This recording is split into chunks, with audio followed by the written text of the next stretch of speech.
अस्सलामुअलैकुम and very good morning, happy Monday के आगाज़ के साथ मैं हूँ रुशना ज़मीर और मेरा साथ दे रहे हैं हाफिज़ मुस्ताक़ी। उम्मीद करता हूँ आप लोग खैरियत से होंगे, जहाँ पर भी होंगे खुशबाश होंगे। अल्लाह आप सभी को महफूज रखे। आप लोगों का वीकेंड बहुत अच्छा गुजरा होगा और इसी के साथ साथ इस्लामी साल के तीसरे माह और माह मुबारक रबीउल अव्वल का आगाज़ हो गया है। और रबीउल अव्वल का खूबसूरत सा आगाज़ जब भी पाकिस्तान में होता है, दुनिया भर में होता है, बहुत ही हर तरफ खुशियाँ नज़र आती हैं, क्योंकि ये हमारे लिए बहुत मुक़द्दस है। जिस तरीके से रमज़ानुल मुबारक मुक़द्दस है, तमाम इस्लामी माह मुक़द्दस है, लेकिन इसमें नबी करीम नबी आखिरुज़्ज़मा हज़रत मोहम्मद मुस्तफ़ा सल्लल्लाहु अलैहि वसल्लम इस दुनिया में तशरीफ़ लाए, जिनके लिए कायनात बनाई गई, जिनके लिए ये ज़मीन व आसमान तख्लीक किए गए, वो शख्सियत जिनके हम उम्मती हैं और अल्लाह का शुक्र कि हम उनके उम्मती हैं और नबियों ने भी जिनके उम्मती बनने के लिए दुआएं मांगी हैं, उस नबी के आने की घड़ियां हैं। और इसी हवाले से पाकिस्तान टेलीविज़न की खुसूसी नशरियात आप लोग तमाम तर प्लेटफॉर्म्स पे देखते रहेंगे और हमारी भी कोशिश होगी कि हम सीरत नबी, जो कि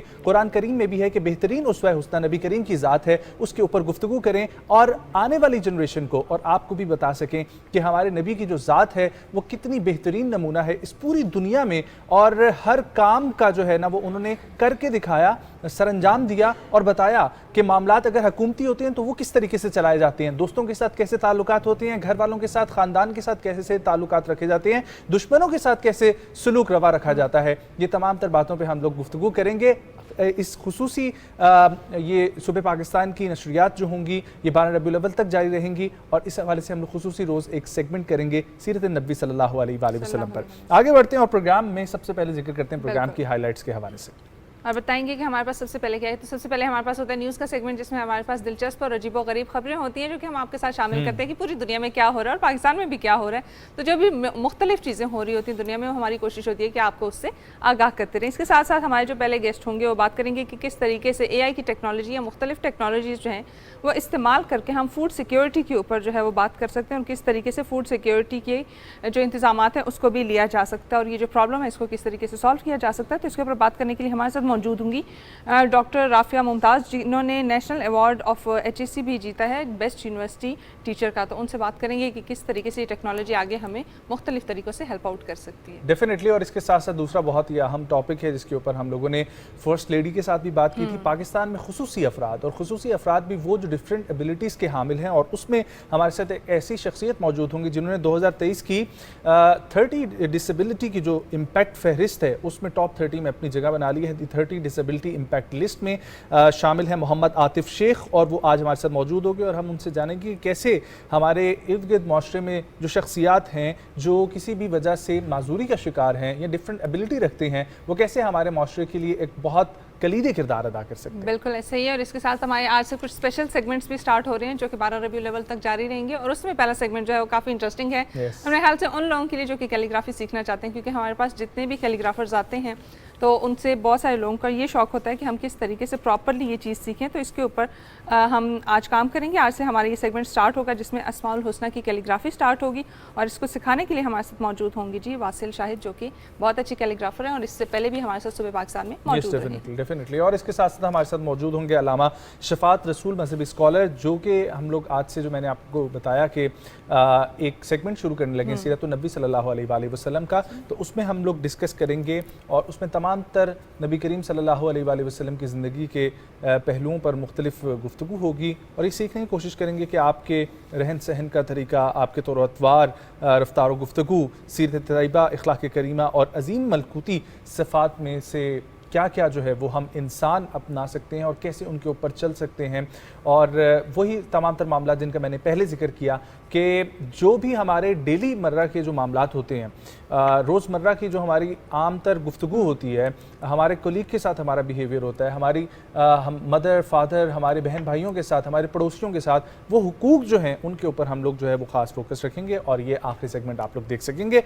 और इसके अलावा हमारे साथ नाते रसूल मकबूल सल्लल्लाहु अलैहि वसल्लम पेश करने के लिए भी सैयद ज़ीशान बुखारी मौजूद होंगे। तो आइए प्रोग्राम का बाकायदा आगाज़ करते हैं और सबसे पहले हम लोग जिक्र करेंगे ख़वातीन व हज़रात, अक़वाम मुत्तहिदा जनरल असम्बली का सेशन होने जा रहा है, 78 सेशन है जिसके लिए तमाम तर ममालिक से जो है वो पहुंच चुके हैं। 78वां ये सेशन होगा जिसके लिए पहुंच चुके हैं न्यूयॉर्क में, और हमारे वज़ीर आज़म पाकिस्तान निगरान वज़ीर आज़म अनवारुल हक काकड़ भी अक़वाम मुत्तहिदा की जनरल असम्बली के इजलास में शिरकत के लिए 5 रोज़ा दौरे पर अमरीका रवाना हो गए हैं, और वज़ीर आज़म न्यूयॉर्क की अक़वाम मुत्तहिदा की जनरल असम्बली की 78वीं इजलास से खिताब भी करेंगे। बहुत अहम खिताब होता है, बहुत अहम मरहला होता है साल का, और जब से यूनाइटेड नेशन बनी है तब से ऑनवर्ड ये सिलसिला चलता हुआ आ रहा है सितंबर में, और सितंबर में हर वज़ीर आज़म पाकिस्तान का जो भी मौजूद होते हैं वो वहाँ पर जाते हैं और वहाँ की जनरल असम्बली से खिताब करते हैं। बहुत सारे अहम मौज़ूआत पर वहाँ पर वज़ीर आज़म पाकिस्तान के पॉइंट्स को हाईलाइट करेंगे, और बहुत सारे ऐसे इशूज़ जो हमें इस वक्त फेस करने पड़ रहे हैं दूसरी दुनिया की वजह से या दूसरे ममालिक की बिना पर,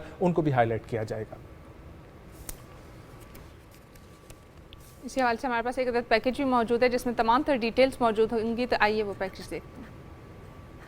हम पॉलिसी साज इदारा है। यूएन जनरल असम्बली का 78वां इजलास 18 सितंबर से 26 सितंबर तक जारी रहेगा। जनरल असम्बली में आम बहस का आगाज 19 सितंबर को होगा। निगरान वजीर आजम अनवारुल हक काकड़ अक़वाम मुत्तहिदा की जनरल असम्बली से खिताब करेंगे। वजीर आजम जनरल असम्बली इजलास में शिरकत के साथ आलमी रहनुमाओं से मुलाकातें भी करेंगे। अपने दौरे में वजीर आजम बैनुल अक़वामी ज़राए इब्लाग़ के नुमाइंदों से मुलाकात और अमरीका के मारूफ थिंक टैंक्स का दौरा करेंगे। एतमाद साजी और आलमी यकजहती का फ़रोग़, अमन, तरक्की और खुशहाली के लिए 2030 के एजेंडे और पायदार तरक्याती अहदाफ के असूल के लिए इक़दामात में तेजी लाने के मौजू पर होने वाला जनरल असम्बली का 78वां इजलास एक ऐसे मौके पर हो रहा है जब दुनिया को कई संगीन चैलेंजेस का सामना है। आलमी रहनुमा ग़िज़ाई अदम तहफ़्फ़ुज़, आलमी हिद्दत में इज़ाफ़ा, तनाज़ात, आलमी कसाद बाज़ारी, अफ़रात ज़र और अदम मसावात जैसे चैलेंजेस से निपटने और पायदार तरक्की से मुतल्लिक़ 2030 के एजेंडे के असूल के लिए हिकमत अमली पर गौर करेंगे। जनरल असम्बली इजलास के मौके पर मुख्तलिफ मौज़ूआत पर आला सतह मुबाहिसे भी शेड्यूल हैं। अक़वाम मुत्तहिदा के सेक्रेटरी जनरल की तरफ से बुलाई गई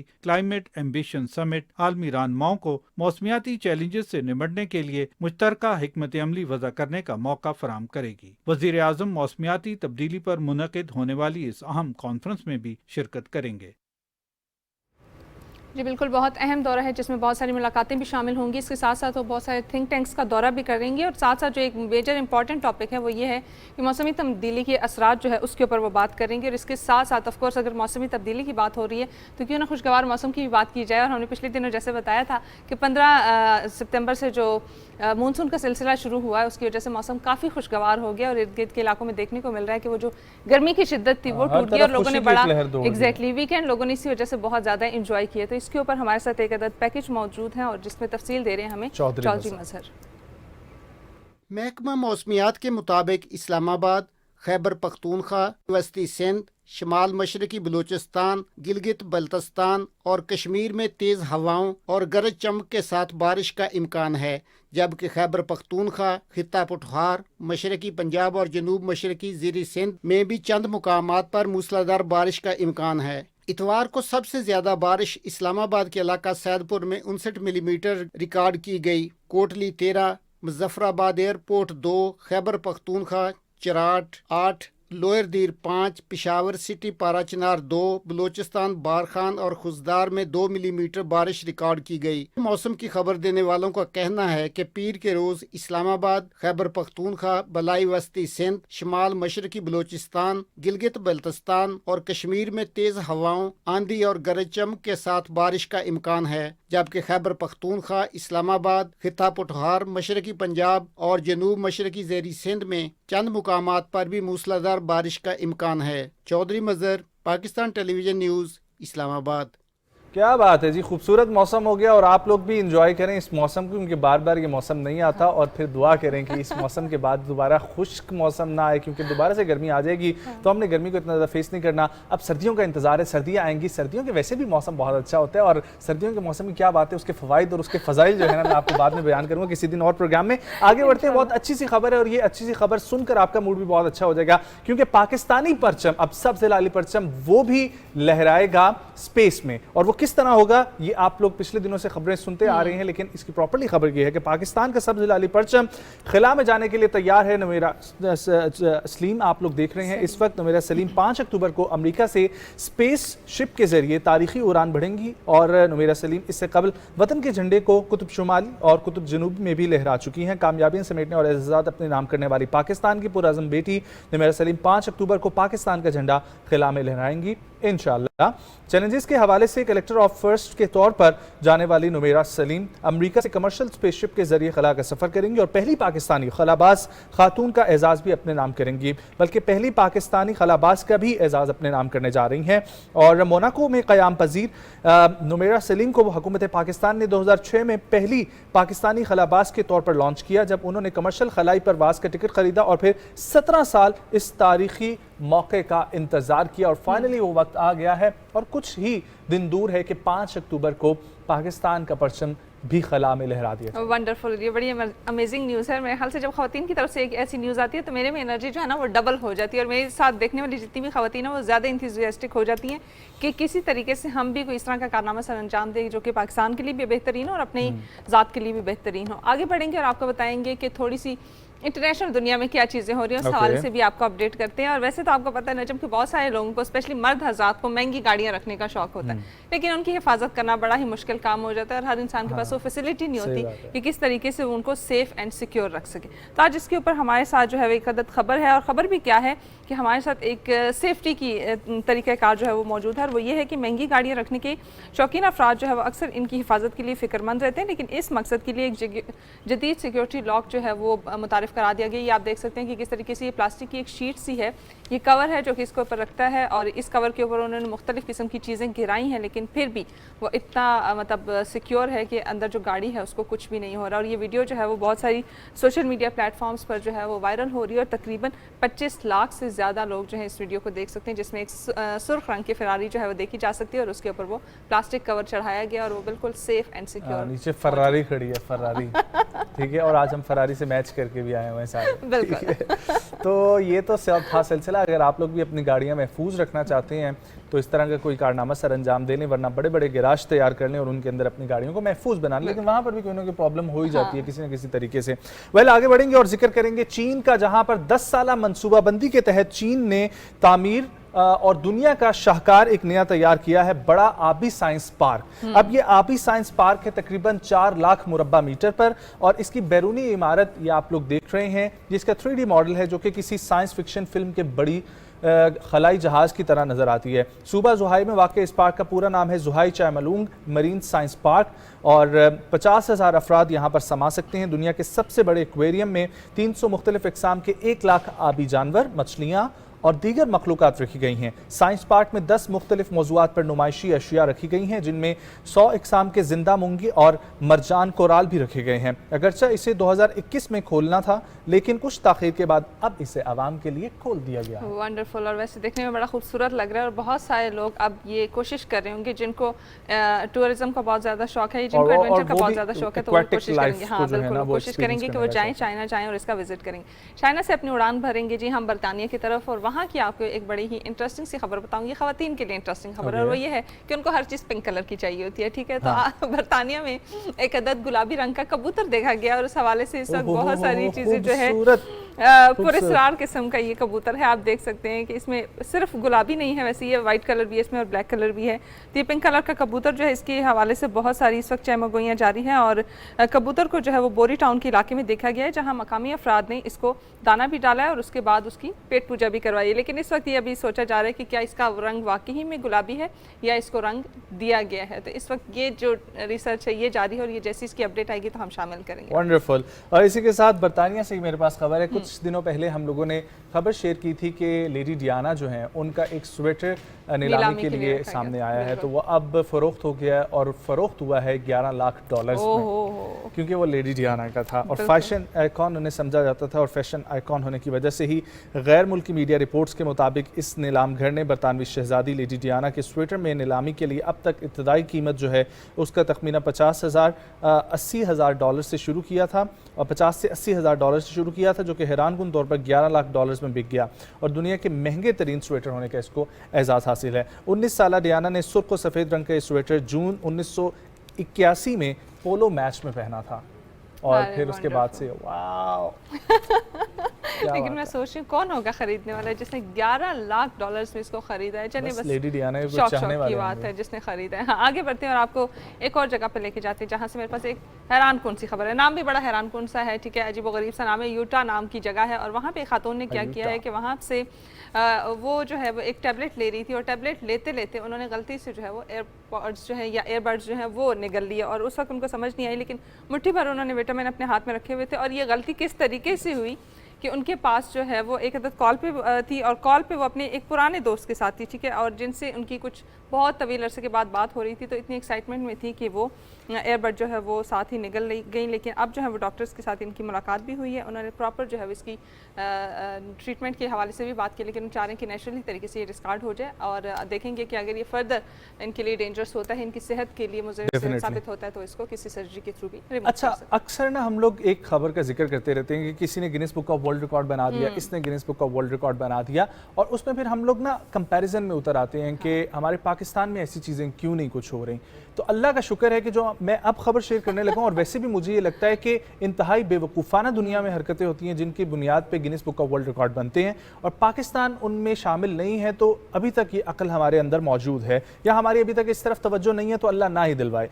मैक्सिको में भी एक यूनिवर्सिटी है जिन्होंने तकरीबन 14,360 यानी कि 14,360 ताज़ा रिवायती ब्रेड जो होती हैं, ठीक है, उनको तरतीब देकर 4.5 यानी कि 4.5 किलोमीटर तवील कतार बनाकर गिनीज वर्ल्ड रिकॉर्ड कायम कर दिया है। बहुत बड़ा तीर मारा है इन्होंने, ठीक है, और इसके लिए दुनिया इनको याद रखेगी। इन्होंने इंसानियत का नक्शा तब्दील कर दिया है और मैं कहता हूँ कि दुनिया में सब फलाह बहबूद के काम जो है इस ब्रेड से सीधे हो गए हैं। बिल्कुल, और वैसे मैं हैरान हो रही हूँ कि ये ब्रेड जो है किसी और काम के लिए भी इस्तेमाल हो सकता है। डेफिनेटली हो सकती है। रिकॉर्ड बनाने की क्या ज़रूरत है, मतलब दुनिया में बहुत सारे ममालिक ऐसे हैं जिनमें ग़िज़ा की किल्लत पाई जाती है, तो आप वहाँ पे कोई ना कोई इस तरह से काम करें और वेलफेयर के लिए अगर आप करेंगे तो वो शायद ज़्यादा बेहतर होता। आगे बढ़ते हैं और कंप्यूटर की दुनिया से भी एक हैरत अंगेज़ खबर आपके साथ शामिल करते हैं। और आपको पता है कि आजकल AI की टेक्नोलॉजी बहुत ज़्यादा चल रही है और उसके ऊपर बहुत ज़्यादा बातचीत भी हो रही है और हर इंसान की कोशिश है कि उससे कुछ ना कुछ नया जनरेट करें, ठीक है। तो अब कंप्यूटर की दुनिया में एक हैरत अंगेज़ खबर ये आई है कि ChatGPT की मदद से सिर्फ और सिर्फ 7 मिनट में एक सॉफ्टवेयर लिखा गया है और इसका कोड भी बनाया गया और जांच भी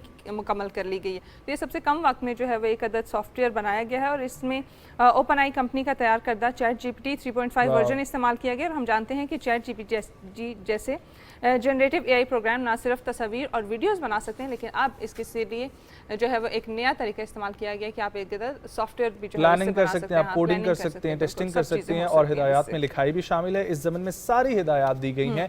और पिछले दिनों ही मैं रुशना को ही दिखा रहा था, एक सिंगर के गाना किसी और ने गाया है, लेकिन उसके ऑनवर्ड जो है वो आतिफ असलम, अदनान समी और पता नहीं कौन कौन उसके वर्जन जो है ना वो AI में मिल रहे हैं हमें। तो ये दुनिया पता नहीं कहाँ से कहाँ चली जाएगी और हम होंगे ना होंगे, लेकिन ये सिलसिला तो यूं ही चलता रहेगा। आगे बढ़ते हैं और एक और नई तहकीक के हवाले से आपको बताने से पहले मैं जिक्र करता हूँ, सोशल मीडिया पे एक वीडियो काफ़ी वायरल चल रही है एक शेर के ख़ानदान की। बहुत खूबसूरत से हमारे आसपास जो हयातियात होती हैं, ठीक है, इनके साथ बहुत प्यार के साथ बर्ताव भी रखना चाहिए और वैसे भी ये फैमिली की तरह एक दूसरे के साथ भी रहते हैं। तो आप लोग देख रहे हैं कि एक इंसान ने इनकी वीडियो बनाई और उसने शेयर की, उसने लिखा कि ये दुनिया के कैनवस पे कितने खूबसूरत रंगों का इजाफा कर रहे हैं ये जानवर, और ये एक घराना लग रहा है या एक टोली लग रही है ये शेरों की, जो कि आपस में अटकेलियां भी ले रहे हैं। एक दरख्त के ऊपर बैठा है, एक ठंडी ज़मीन के ओट में लेके बैठा हुआ है, एक ग्रास के साथ लेटा हुआ है, तो बड़ा इंजॉय कर रहे हैं, इजी है। और देखिए और इंसान अगर आपके सामने ऐसे मरहले आते हैं तो उनको ज़रूरी नहीं है कि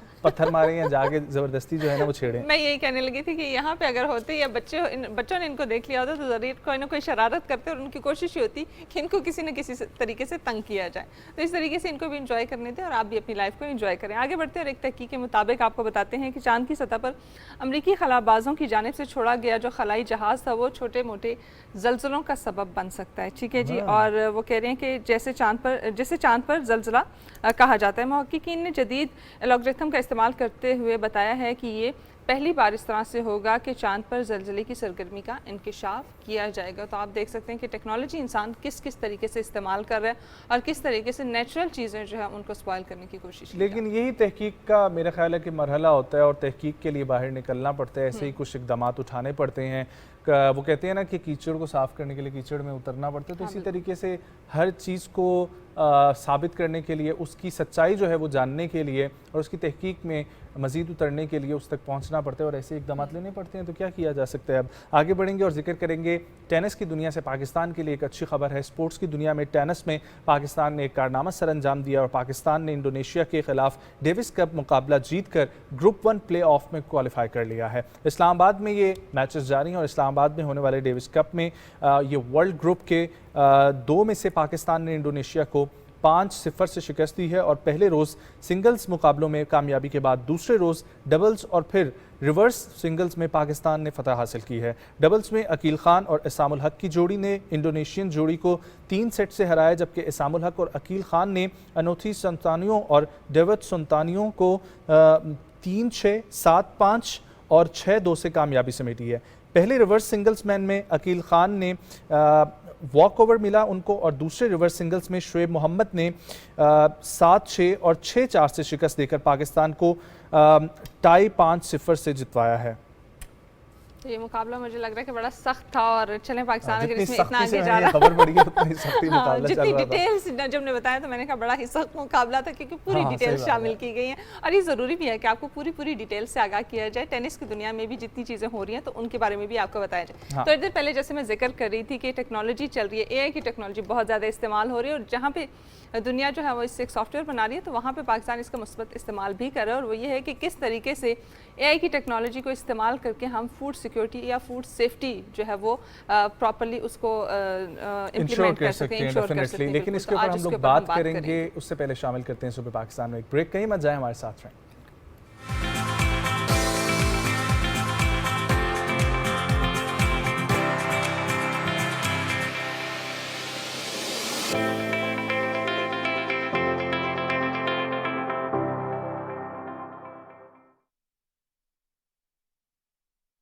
چھوٹا خاندان، خوشحال پاکستان، بچوں کی پیدائش میں وقفہ، بہتر تعلیم، بہتر پرورش، محکمہ بہبود آبادی، حکومت پنجاب۔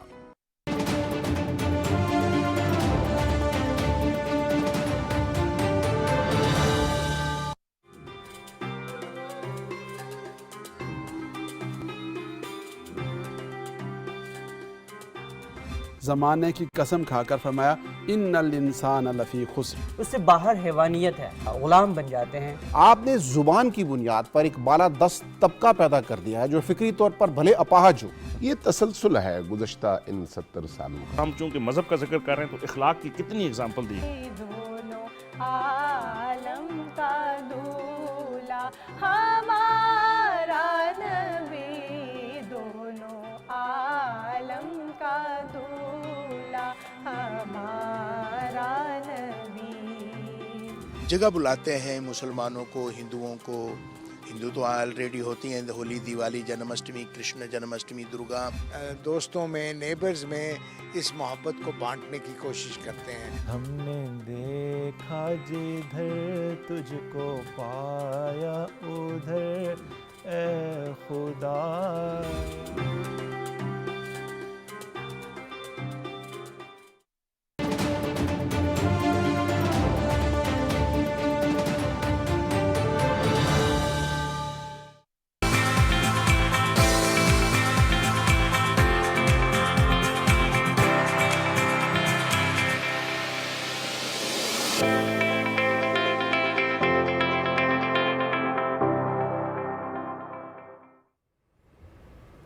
Welcome back. اور بریک سے پہلے جس طرح سے ہم نے آپ کو بتایا کہ ٹیکنالوجی استعمال ہو رہی ہے اور ٹیکنالوجی کو پازیٹیو طریقے سے ہم کس طرح استعمال کر سکتے ہیں، آج اس پہ بات کریں گے، اور اسپیشلی فوڈ سیکیورٹی کا جو پرابلم ہے جو کہ پوری دنیا کو فیس کرنا پڑ رہا ہے اور اس میں پاکستان بھی شامل ہے، تو اس کے لیے اے آئی کی ٹیکنالوجی یا مصنوعی ذہانت کی ٹیکنالوجی کس طرح استعمال ہو سکتی ہے، آج اس موضوع پہ ہم گفتگو کریں گے۔ اور اسی پر بات کرنے کے لیے ہمارے ساتھ موجود ہیں ڈاکٹر رفیہ ممتاز، جنہیں 9 اگست 2023 کو فزیکل سائنسز اینڈ انجینئرنگ کی کیٹیگری میں نیشنل ایوارڈ سے نوازا جا چکا ہے۔ اس کے علاوہ بیسٹ ٹیچر کا ایوارڈ بھی اپنے نام کر چکے ہیں۔ ہمارے ساتھ موجود ہیں ڈاکٹر رفیہ ممتاز۔ السلام علیکم۔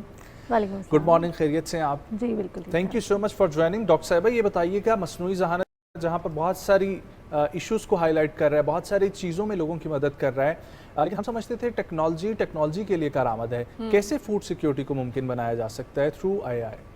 बहुत अच्छा आपने सवाल किया है। इससे पहले मैं कुछ ये बताना चाहूँगी कि पाकिस्तान जो है वो एक ज़रूरी मुल्क है, एग्रीकल्चर मुल्क है, पर चूँकि हमारी पॉपुलेशन बहुत ज़्यादा है, इस वजह से हम सरप्लस फूड अभी भी प्रोड्यूस नहीं कर पा रहे ठीक हैं। है, और उसकी एक बहुत बड़ी वजह एक ये भी है कि अभी तक हम ट्रेडिशनल फार्मिंग प्रैक्टिसेस को सही बात इस्तेमाल है। कर हाँ, रहे हैं। यही सबसे बड़ी जी। वजह है। बहुत सारे ऐसे मसले हैं, जैसे हमने फर्टिलाइज़र अप्लाई करना होता है, इसके अलावा डिज़ीज़ मॉनिटरिंग, ये एक बहुत इम्पॉर्टेंट इशू है। अगर हम डिज़ीज़ को टारगेट नहीं करते और पूरी एक क्रॉप के ऊपर ही पेस्टिसाइड्स या फंगीसाइड्स का स्प्रे कर देते हैं, तो ऑब्वियसली हम उसका ऑर्गेनिक कंटेंट लूज़ कर देते हैं। बिल्कुल। इसके अलावा इसी वजह से अगर हमने डिज़ीज़ को टाइमली डिटेक्ट नहीं किया और टाइमली एक्शन नहीं लिया, तो हमारी बहुत सारी क्रॉप ज़ाया हो जाती है, और फिर जो हमने एस्टिमेट की हुई होती है कि हमारी क्रॉप की यील्ड ये होगी, तो हम उसको कभी भी अचीव नहीं कर पाते हैं। तो उस पर्पज़ के लिए इंटरनेट ऑफ थिंग्स और AI की टेक्नोलॉजी बहुत ही करामत है। अगर हम मुख्तलिफ सेंसर्स जो हैं वो क्रॉप फील्ड में लगा दें, जिसकी मदद से हम ये मालूम कर सकेंगे इस वक्त क्रॉप का मॉइस्चर क्या है, टेम्परेचर क्या है, उसकी ऑर्गेनिक कंटेंट क्या है, जिसमें नाइट्रोजन, पोटाशियम और फास्फोरस बहुत इंपॉर्टेंट है।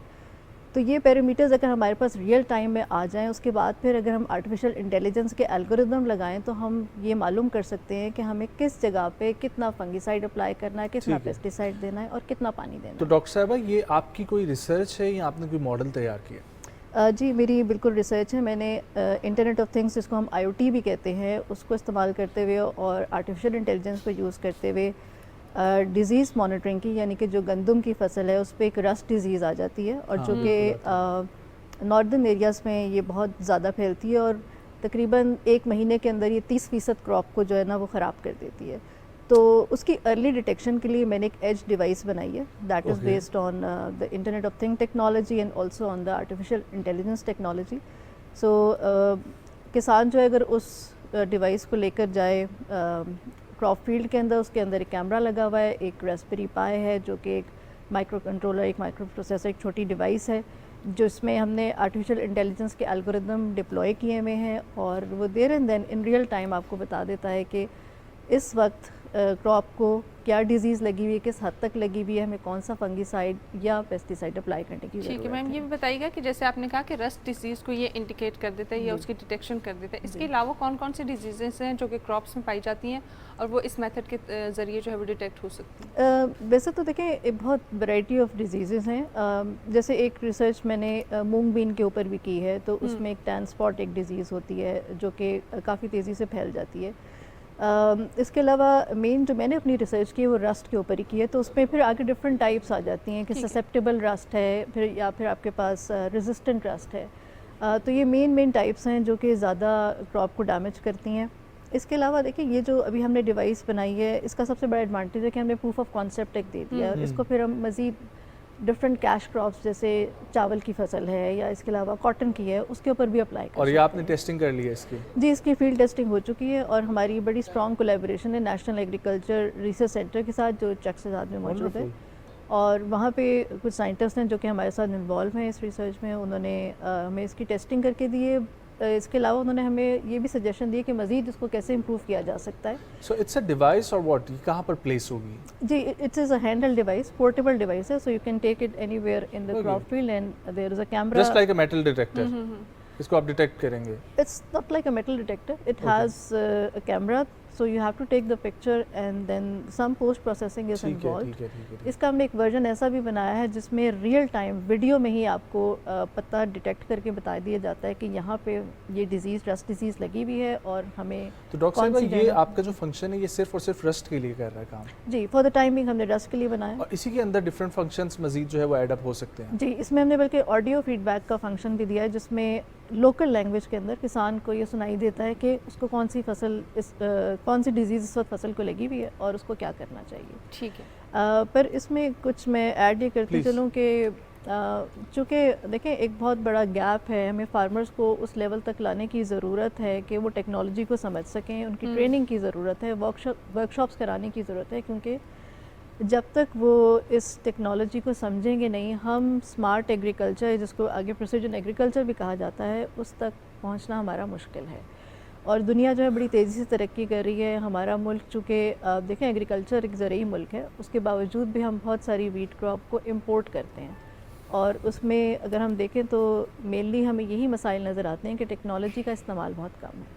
تو ٹیکنالوجی کا استعمال جتنا زیادہ ہوگا اتنے بہتر طریقے سے ہم ایفیشینٹلی یوٹیلائز کر سکتے ہیں اپنی ریسورسز کو. اسپیشلی دیکھیں اپنے واٹر کو کیسے استعمال کرنا ہے. ہمیں جس جگہ ضرورت ہے صرف وہاں ہی واٹر اپلائی کریں، ہر پوری کراپ کو دینے کی ضرورت نہیں ہے. ٹھیک ہے. اور اس میں ہم اگر میں مزید بتانا چاہوں تو کلائمیٹ اور ویدر کا ڈیٹا بہت امپورٹنٹ ہے. ٹھیک ہے، جس کی بیسس پہ ہم یہ بتا سکتے ہیں کہ اگر بارش ہونے والی ہے تو ہمیں اس وقت آرٹیفیشل اریگیشن دینے کی ضرورت نہیں ہے.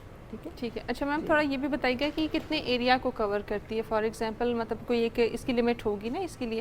اور سیکنڈلی یہ بھی بتائیے گا کہ کیا یہ بڑے زمینداروں کے لیے صرف یہ ڈیوائس متعارف کروائی گئی ہے یا چھوٹا کسان بھی اس کو بآسانی استعمال کر سکتے ہیں؟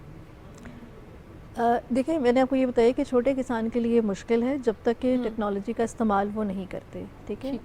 پروگریسو فارمرز کے لیے جیسے آپ نے بتایا کہ بڑے کسانوں کے لیے یا پھر جو ایسے لوگ ہیں جو پڑھے لکھے ہیں اور ان کو شوق ہے فارمنگ کا اور تھوڑی بہت ہی ڈومین نالج بھی رکھتے ہیں، ان کے لیے یہ بہت امپورٹنٹ ہے کہ وہ اگر اس طرح کی ٹیکنالوجی کو استعمال کریں تو اوبیسلی وہ ٹیک سیوی لوگ ہیں تو ان کے لیے یہ چیزیں استعمال کرنی زیادہ آسان ہے کمپیئر ٹو. تو ڈاکٹر صاحبہ واٹ نیکسٹ؟ آپ کے کیا پلان ہے اور یہ نیشنل ایگریکلچر جو ہمارا ریسرچ یونٹ ہے اس کا کیا پلان ہے؟ آپ لوگ کیسے مل کے اب اس کو آگے پھیلائیں گے؟ جو نیشنل ایگریکلچر ریسرچ سینٹر ہے اس کے ساتھ ہم کافی اسٹرانگلی کولیبریٹ ہم نے کیا ہوا ہے اور انہوں نے ہمیں کچھ مزید کام کرنے کے لیے دیا ہے اس کے اوپر کہ ہم اس کو فردر کیسے آگے لے کے جا سکتے ہیں.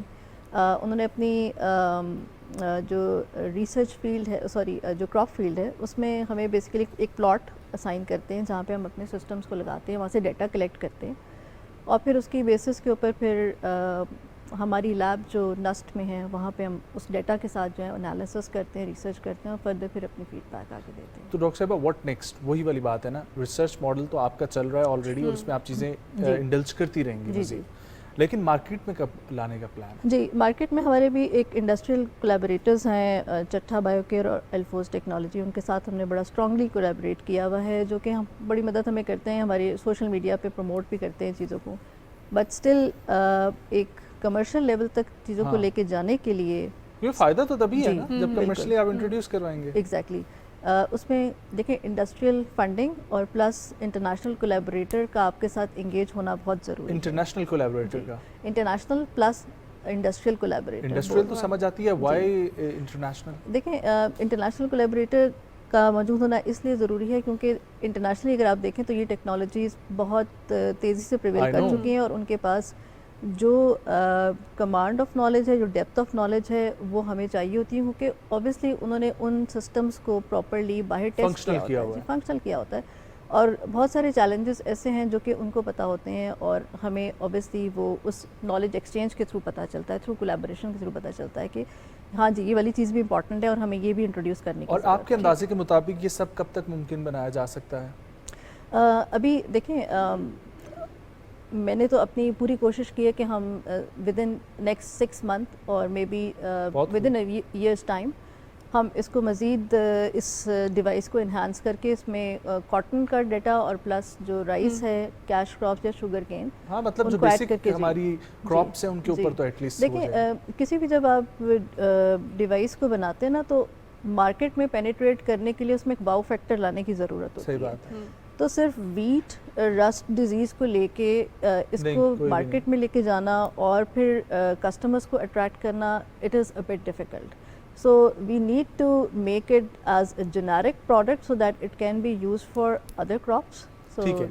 مجھے یہ سمجھائیں کہ جو آپ کا رسٹ مٹیریل ہے یہ فار دا ویٹ ابھی رائٹ ناؤ پروسیس کر رہا ہے، سو آپ کے اس ماڈل میں یہ اکارڈنگ ٹو کراپ آپ کا ماڈل چلتا ہے یا اکارڈنگ ٹو ڈیزیز چلتا ہے؟ اب رسٹ تو باقی فصل کے اوپر بھی آتی ہے. نہیں یہ اسپیسیفک ٹو ویٹ ہے. نہیں لائک آپ جو آگے بھی ماڈل میں ویریشن لائیں گی وہ آپ لائیں گی اسی رسٹ سے ریلیٹڈ چیزوں میں یا آپ کراپس جو ہے نا اس پہ کریں گی؟ دیکھیں اس میں جو آرٹیفیشیل انٹیلیجنس ماڈل ہیں وہ بیسیکلی آپ جب ڈیٹا کلیکٹ کرتے ہیں اس کے اوپر بیسڈ ہوتے ہیں. تو ابھی جو ہم نے ماڈل ٹرین کیا ہوا ہے that is based on the rust for wheat. So this rust disease is related to wheat only. ٹھیک ہے. اچھا میم تھوڑا یہ بھی بتائیے گا کہ کیا چیلنجز آپ کو فیس کرنے پڑے اور کیا لمیٹیشنز آپ دیکھ رہی ہیں اس ڈیوائس کو فردر جو ہے وہ کمرشلائز کرنے کے لیے؟ جی جیسا کہ میں نے پہلے بتایا کہ دیکھیں ابھی جو ہم نے ڈیوائس اسٹیبلش کی ہے وہ جو بنائی ہے وہ صرف ویٹ رسٹ ڈیزیز کے لیے ہے, بٹ اس کو فردر ایکسٹینڈ کرنے کے لیے یہ امپورٹنٹ ہے کہ ہم اس میں مزید ڈفرینٹ کراپس کی ڈیزیزز کو بھی انکلوڈ کریں تاکہ اس کی اوبیسلی فنکشنالٹی اس لیول تک آ سکے کہ یہ گلوبلی استعمال ہو سکے. ٹھیک ہے, کسی بھی ریسرچ کو کرنے کا سب سے امپورٹنٹ جو چیز ہے وہ یہی ہوتی ہے کہ it should not be specific to your local area. It can be reproducible and it should be globally used.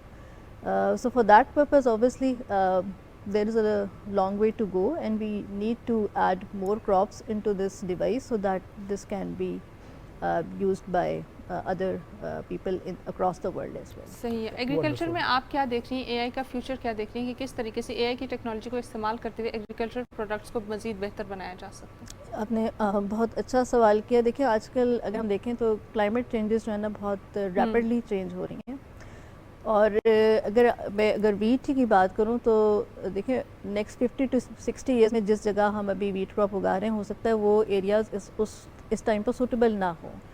تو اس کے لیے اب جو نیا کانسیپٹ ہے وہ ہے کلائمیٹ ریزیلینٹ ایگریکلچر کا, کہ جس کلائمیٹ میں آپ رہ رہے ہیں اسی میں رہتے ہوئے آپ نے کراپس کو اگانا ہے. تو اس سینیریو میں آرٹیفیشیل انٹیلیجنس اور جو ہم سینسر ٹیکنالوجی یوز کرتے ہیں یا آئی او ٹی یوز کرتے ہیں, اس سے جو ڈیٹا کلیکٹ ہوتا ہے اس سے ہم یہ پروڈکٹ کر سکتے ہیں کہ اگر ہم نے کسی ایک جگہ پہ ابھی لیٹ سپوز ویٹ کراپ اگائی ہے تو نیکسٹ سیزن میں ہمیں یہاں پہ کون سی کراپ اگانی چاہیے جس میں ہم کم سے کم فرٹیلائزر کو استعمال کریں, کم سے کم پانی کو استعمال کریں, اور سوئل کی کنڈیشنز کیا ہیں, وہ سوئل کس کراپ کے لیے زیادہ بہتر ہے. So that can be extracted from the I O T data and from the artificial intelligence model as well. So ma'am یہ ٹرم کافی کم سننے کو ملی ہے, انٹرنیٹ آف تھنگس. جی یہ کیا چیز ہے؟ انٹرنیٹ آف تھنگس دیکھیں بیسیکلی ایک کنیکٹڈ ورلڈ کے لیے استعمال ہوتی ہیں چیزیں. آپ کسی بھی ایک چیز کو آئی او ٹی ڈیوائس تب کہتے ہیں جب اس کے اندر آپ کمپیوٹیشنل انٹیلیجنس ڈالتے ہیں اور اس کو آپ انٹرنیٹ سے کنیکٹ کر دیتے ہیں. آئی او ٹی ڈیوائس کی کچھ پراپرٹیز ہیں کہ it should be globally reachable, you can access it remotely any where any time, and the thing is that it should provide real time data. So جب ہم agriculture کے context میں بات کرتے ہیں تو ہمیں ڈفرینٹ سینسرز ہوتے ہیں جو کہ سوئل کا موئسچر میئر کر سکیں, ٹیمپریچر میئر کر سکیں, اس کی جو آرگینک کانٹینٹ ہے اس کو میئر کر سکیں, and then the data is sent through some Wi-Fi technology or communication technology in real time to a web portal, and then you can visualize the data there and take action accordingly. ٹھیک ہے میم. اگر ایک طرف ہم دیکھیں تو اے آئی کی technology یا کوئی بھی ٹیکنالوجی جو نہیں آتی ہے وہ بہت ساری فیسلٹیز پرووائڈ کرتی ہے اور بہت سارے کاموں کو آسان بھی کر دیتی ہے, لیکن دوسری طرف لوگوں کو یہ خطرات بھی ہوتے ہیں کہ وہ انسانوں کو ریپلیس کر رہی ہیں اس چیز میں. جی کیا اے آئی کی ٹیکنالوجی اس طرح سے کر رہی ہے یا پھر آپ کو زیادہ فیسیلیٹیٹ کر رہی ہے رادر دین کہ وہاں پہ آپ کو خطرات زیادہ لاحق ہو؟ دیکھیں آج کل اگر آپ دیکھیں تو دور ہے سروائیول آف دا فٹسٹ کا. اگر آپ نئی ٹیکنالوجی کو نہیں سیکھیں گے اور ہم اس سوچ کے ساتھ رہیں گے کہ وہ انسانوں کو ریپلیس کر دے گی یا ہماری جاب چلی جائے گی, تو آئی تھنک وہ ایک منفی سوچ ہے. ہمیں اس کو کنسٹرکٹیولی دیکھنا چاہیے, اور جہاں ہمیں کمیاں لگتی ہیں ہمیں اپنی نالج کو اپڈیٹ کرنے کی ضرورت ہے, اپگریڈ کرنے کی ضرورت ہے, نہ کہ ہم یہ سوچیں کہ یہ ہمیں ریپلیس کر دے گی. اگر ہم اپ ٹو ڈیٹ رہیں گے, ہمیشہ وقت کے ساتھ ساتھ چلیں گے, تو ایسا کبھی ممکن نہیں ہے. ٹھیک ہے. اچھا میم یہی اے آئی کو ہم لوگ آگے لے رہتے ہیں, تو ابھی نسٹ جو آپ جن پروجیکٹس کے اوپر کام کر رہی ہیں اس میں آپ نیشنل انکیوبیشن سینٹر کے ساتھ کر رہی ہیں نسٹ کے, یا نہیں میری اپنی لیب ہے NUST school of electrical engineering computer science میں, جو کہ ریسنٹلی ابھی ہم نے جوائنٹ لیب بنائی ہے کوونٹری یونیورسٹی یو کے ساتھ. ونڈرفل. سو آپ مزید کن پروڈکٹس کے اوپر کام کر رہے ہیں؟ مزید میں ہیلتھ کیئر سیکٹر میں بھی کام کر رہی ہوں ابھی. تھرو اے آئی؟ جی جی. آپ کے جتنے پروجیکٹس ہیں تھرو اے آئی ہیں؟ Through a I and I O T. تو اس میں کیا کام ہو رہا ہے لائک ہیلتھ کے سیکٹر میں؟ ہیلتھ کیئر میں ابھی ہم نے ریسنٹلی ایک ای سی جی مانیٹرنگ کی ڈیوائس بنائی ہے جو کہ آئی او ٹی اور اے آئی بیسڈ ہے. اب ای سی جی کی اگر آپ ٹریڈیشنل ڈیوائسز دیکھیں تو اس میں آپ کو ایک پیپر بیسڈ ایک ای سی جی پروڈیوس ہوتی ہوئی نظر آتی ہے جو کہ ڈیجیٹل فارمیٹ میں نہیں ہے.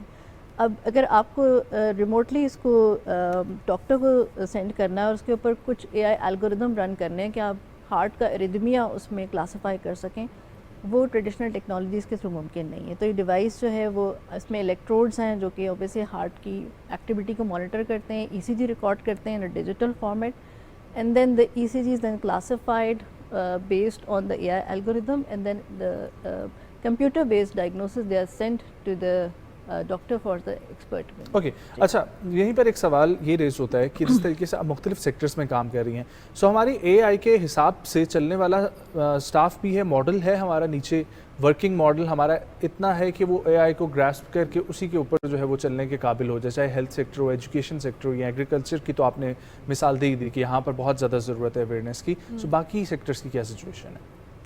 دیکھیں جیسے میں نے ابھی ہیلتھ سیکٹر کی بات کی, اسی طرح اگر انوائرمنٹل یا مانیٹرنگ کی بات کریں وہاں پہ بھی بہت ضرورت ہے ان چیزوں کی, جس میں واٹر کوالٹی مانیٹرنگ بہت امپورٹنٹ ہے, ایئر کوالٹی مانیٹرنگ بہت امپورٹنٹ ہے, اور ان ایریاز میں ریئل ٹائم کا ڈیٹا کلیکٹ کرنا اور اس کے اوپر ٹائملی ایکشن لینا سخت ضروری ہے. اسمارٹ ٹرانسپورٹیشن کی اگر ہم بات کریں اس میں بہت امپورٹنٹ ہے ان ٹیکنالوجیز کو انٹیگریٹ کرنا.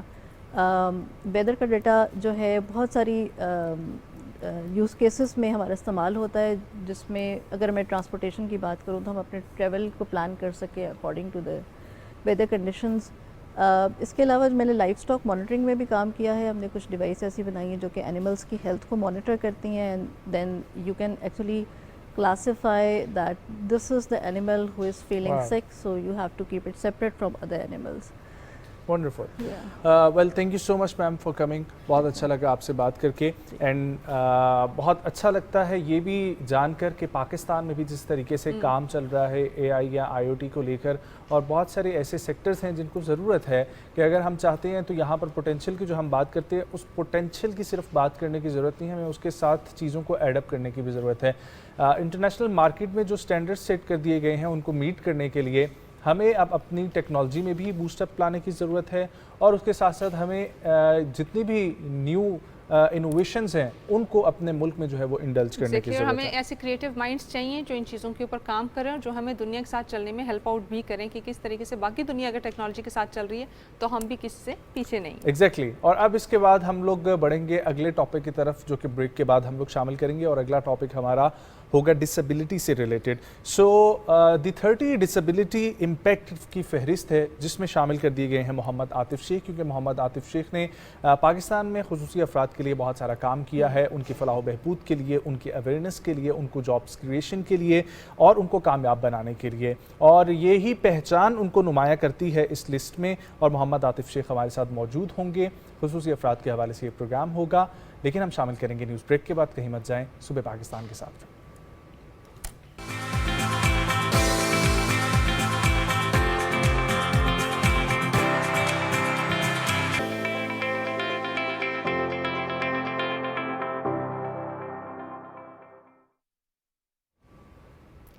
Once again welcome back to Subah Pakistan. اور صبح پاکستان میں آج جس شخصیت سے ہم بات کرنے والے ہیں وہ بہت ہی منفرد طریقے سے پاکستان کو ریپرزینٹ کر رہے ہیں انٹرنیشنلی, اور بہت ہی انہوں نے کارنامے سر انجام دیے, اسپیشلی ان لوگوں کے لیے جو کہ پرسنز ود ڈسیبلٹیز ہیں, ان کے لیے وہ بہت سارے پلیٹ فارمز پہ کام کر رہے ہیں اور عرصہ دراز سے کام کر رہے ہیں. ڈیفینیٹلی جی special talent in exchange programme کے تحت یہ لوگ کام کر رہے ہیں ڈسیبلٹی رائٹس کے اوپر, اور ڈسیبلٹی یہ ایکٹیوسٹ ہیں اور ان کے اوپر ہم لوگ بات کریں گے. ہمارے ساتھ موجود ہیں جی, جس طریقے سے ہم نے پہلے مینشن کیا تھا, دی 30 ڈسیبلٹی امپیکٹ لسٹ میں جناب کا نام شامل ہوا. ہمارے ساتھ موجود ہیں محمد عاطف شیخ صاحب. السلام علیکم سر. وعلیکم السلام. خیریت سے آپ؟ Good morning, thank you for joining.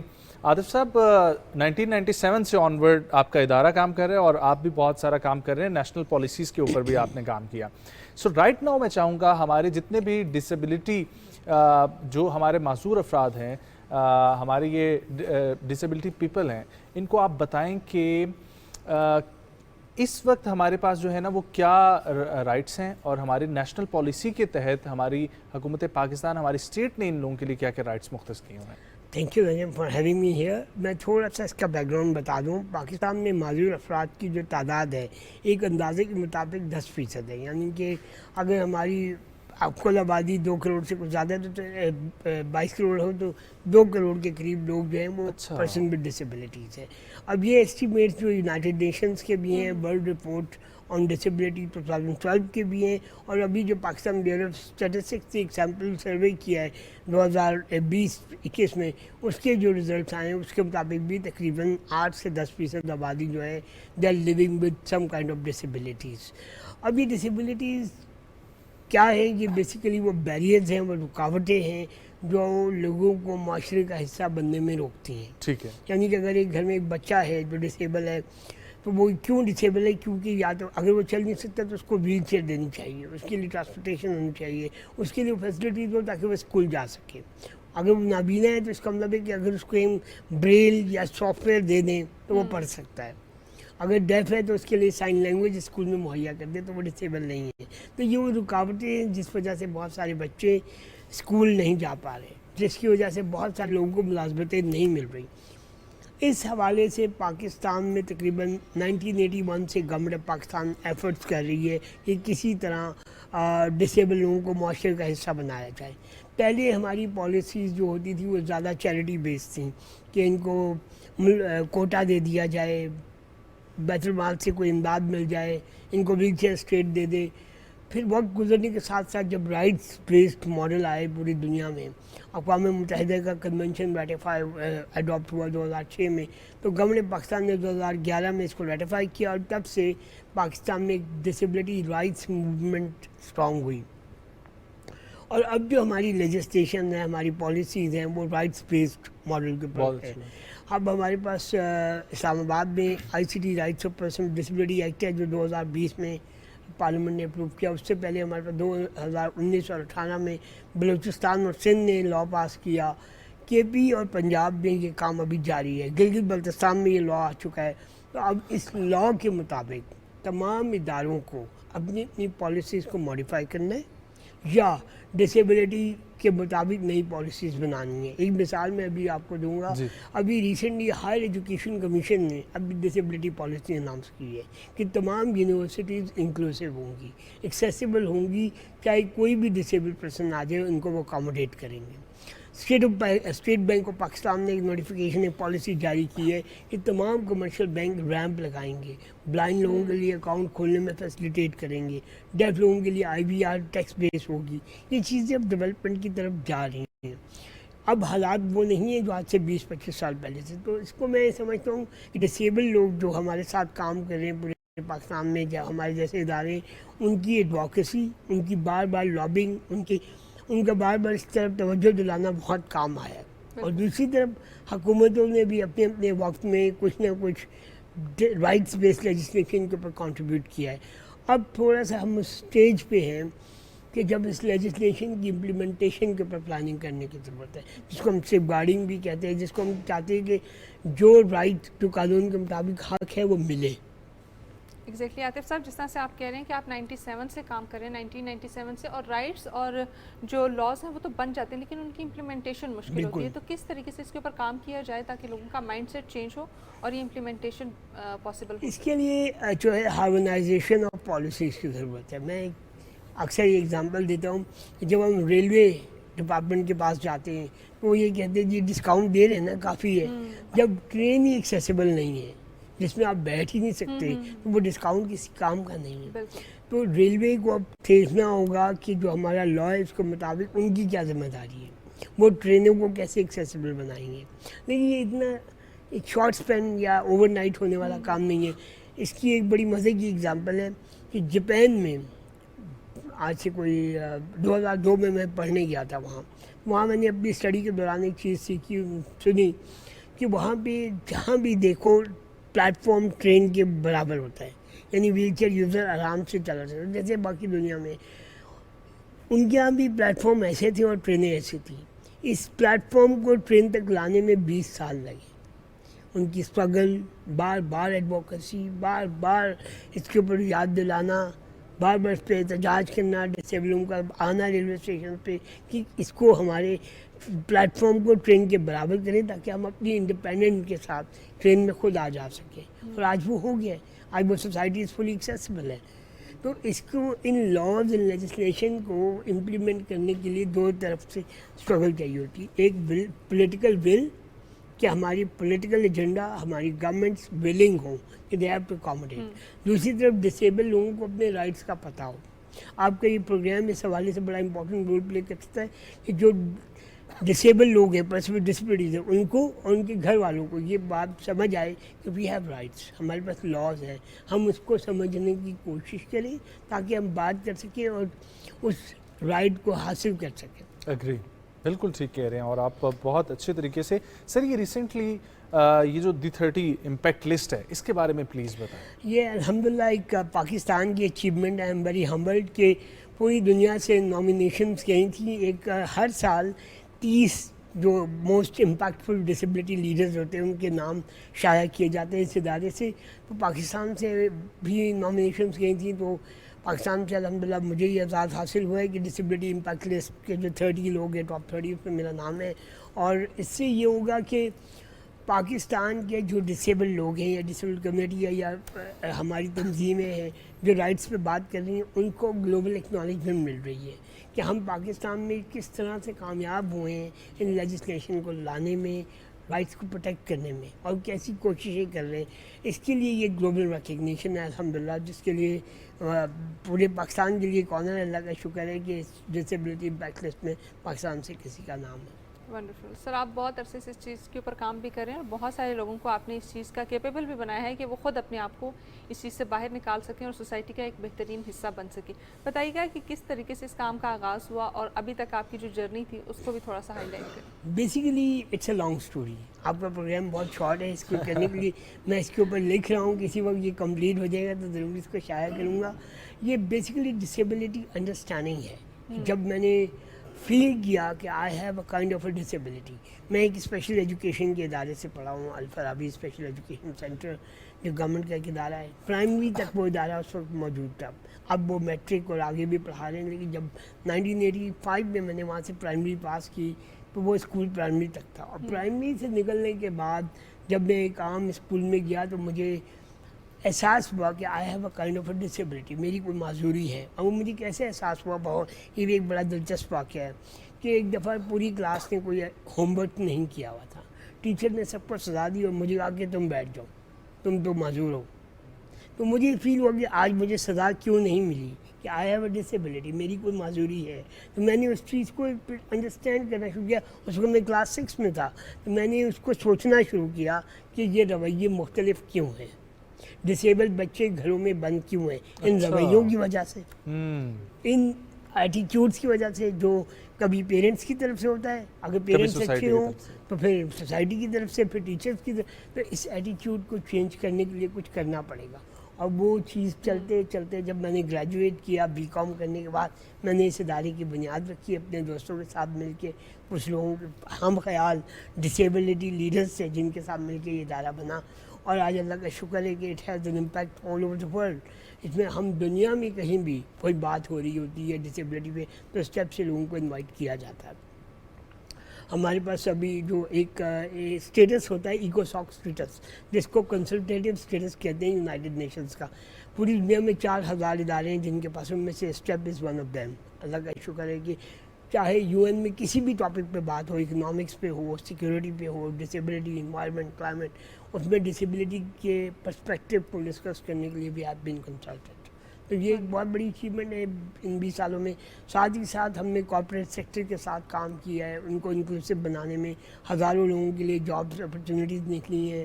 ہم نے ایجوکیشن پہ کام کیا ہے. کچھ اسکول ہم نے کارپوریٹ سیکٹر کے ساتھ ایک بنایا ہے, state of the art school Sindh کی ایک رورل ایریا ڈھیرکی کے اندر ماڑی پیٹرولنگ کے ساتھ. اس کے علاوہ ہم نے بہت سارے جو یونائٹڈ نیشنز کے ادارے ہیں, UNDP, UNFPA, UNHCR, ان کے ساتھ مل کے ہم ڈسیبلٹی انکلوژن, ڈیزاسٹر ڈسرپشن کے اندر کر رہے ہیں, امپلائمنٹ اپرچونیٹیز کے اندر کر رہے ہیں.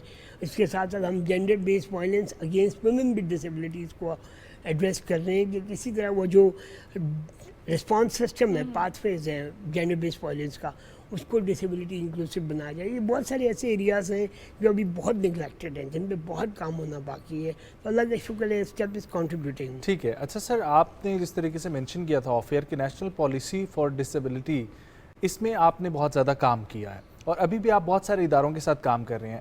تو سر نیکسٹ اسٹیپ کیا ہے اسٹیپ کا या आपका कि आप अभी करंटली किन चीज़ों के ऊपर स्टेप गवर्नमेंट ऑफ पाकिस्तान के साथ मिलकर या मुख्तलिफ इदारों के साथ मिलकर काम कर रहे हैं, क्योंकि आपने मेंशन किए 2-3 इदारों के नाम भी। जी मैं इसको थोड़ा सा एलाबरेट करता हूँ।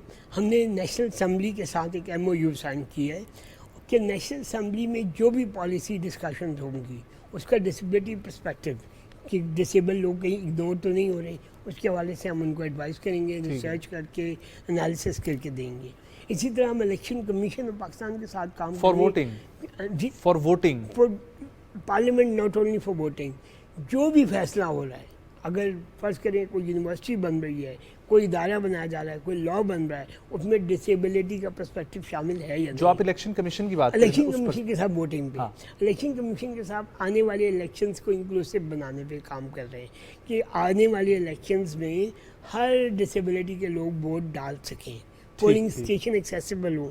आपकी वोटिंग कैंपेन या टीवी पे जो वोटर एजुकेशन चल रही है वो साइन लैंग्वेज में भी हो, जो प्रिंट हो रही है वो ब्रेल में भी हो, ताकि फुली इंक्लूसिव इलेक्शंस किए जा सके। बहुत अच्छी बात। इसी तरह हम एक बहुत बड़ी अचीवमेंट है, हमने मिनिस्ट्री ऑफ प्लानिंग के साथ मिलकर एक टेक्निकल कमेटी बनाई है जिसमें हम we are one of the members. इसमें ये हो रहा है कि अब जो भी गवर्नमेंट के प्रोजेक्ट्स बनेंगे उनके साथ एक डिसेबिलिटी चेकलिस्ट आएगी कि जो भी बड़ा प्रोजेक्ट डिज़ाइन हो रहा है, PC1 बन रहा है, उसमें डिसेबिलिटी इंक्लूजन है या नहीं। कोई बिल्डिंग बन रही है, कोई प्रोजेक्ट स्टार्ट हो रहा है, that should be disability inclusive. तो ये गवर्नमेंट के साथ हर इदारे के साथ तकरीबन कुछ ना कुछ इंटरवेंशन बहुत खूब, बहुत खूब। और मेरा ख्याल है आतिफ साहब आपके साथ एक आप शख्सियत हमारे साथ मौजूद हैं, लेकिन आपके साथ बहुत सारी शख्सियात चलने वाली मौजूद होंगी, तो इसी तरीके से आपने काम को जारी रखना है। हम आपकी सर्विस के लिए हमेशा हाजिर हैं। बहुत शुक्रिया वक्त निकालने के लिए। और मैं उम्मीद करता हूँ हमारे जितने भी भाई बहन इस वक्त हमें देख रहे हैं, माजूर अफराद, वो हम उनके साथ खड़े हैं। और ये बहुत ज़रूरी है कि जब हम एक माशरे की बात करते हैं ना, वो वाला माशरा जो तरक्की याफ्ता माशरा होता है, तो उसके अंदर ये चीज़ें, ये अखलाकी इक़दार जो हमारा दीन हमें सिखाता है और हमारा माशरा जिसकी हम बात करते हैं, तो इन पर अगर काम होगा तो सब जब मिलकर एक मुल्क को बनाएंगे ना, तो बड़ा बेहतरीन मुल्क बनेगा।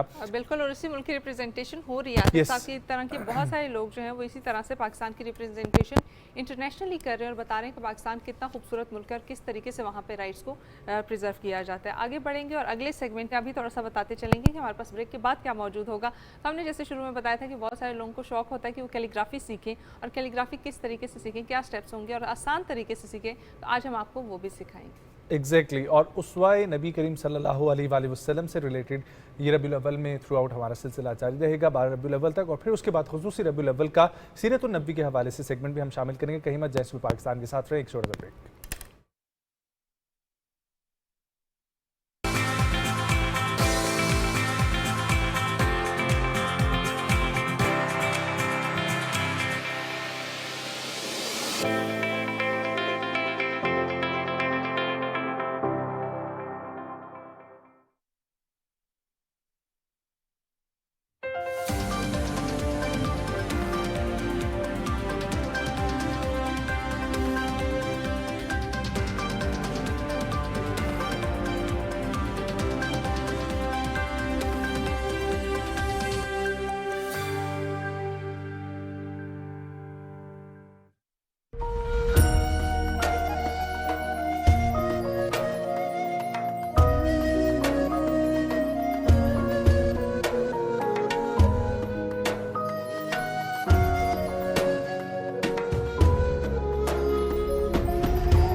राह हिदायत में हम इस बार कोशिश कर रहे हैं कि बात करें ख़वातीन के मसाइल पर, वो सवाल जो मेरी बहनों के, मेरी माओं के जहनों में उठते हैं और वो चाहती हैं कि उनका हल मालूम हो सके, उनका जवाब मिल सके कुरान और सुन्नत की रोशनी में।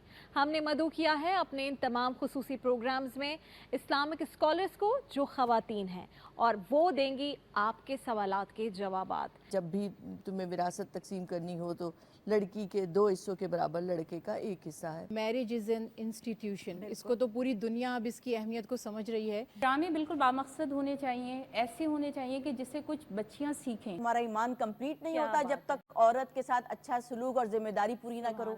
तो अगर महर वक्त निकाह मुकर्रर किया गया है तो आधा दिया जाए।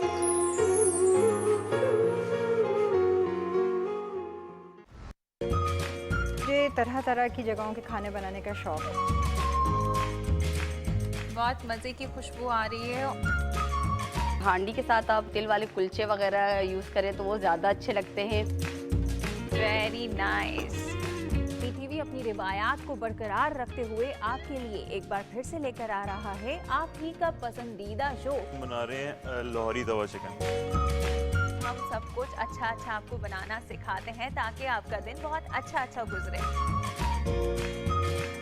तो इसको 15 मिनट्स लगेंगे तैयार होने में। फर्स्ट बॉयल आ जाएगा तो हम इसको स्लो फ्लेम पे लिड लगाकर रख देंगे।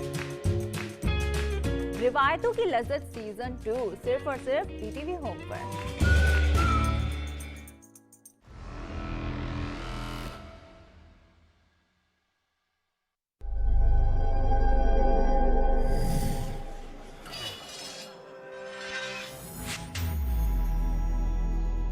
बिजली बचाना भी बिजली बनाने से कम नहीं है।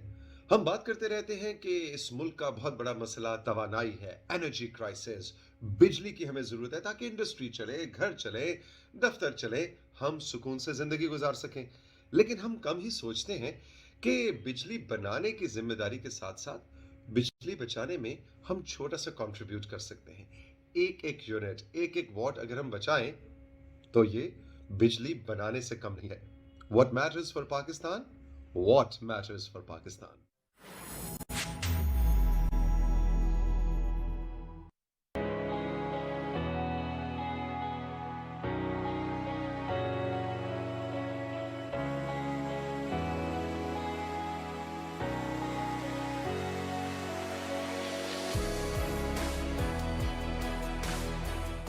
You can turn up these lights to show a sudden change of lighting. PTV academy पे हम आपको यही सिखाएंगे कि ड्रामे का मेकअप कैसा होता है, फिल्म का मेकअप कैसा होता है और कमर्शियल्स में जो मेकअप होता है वो कैसा होता है।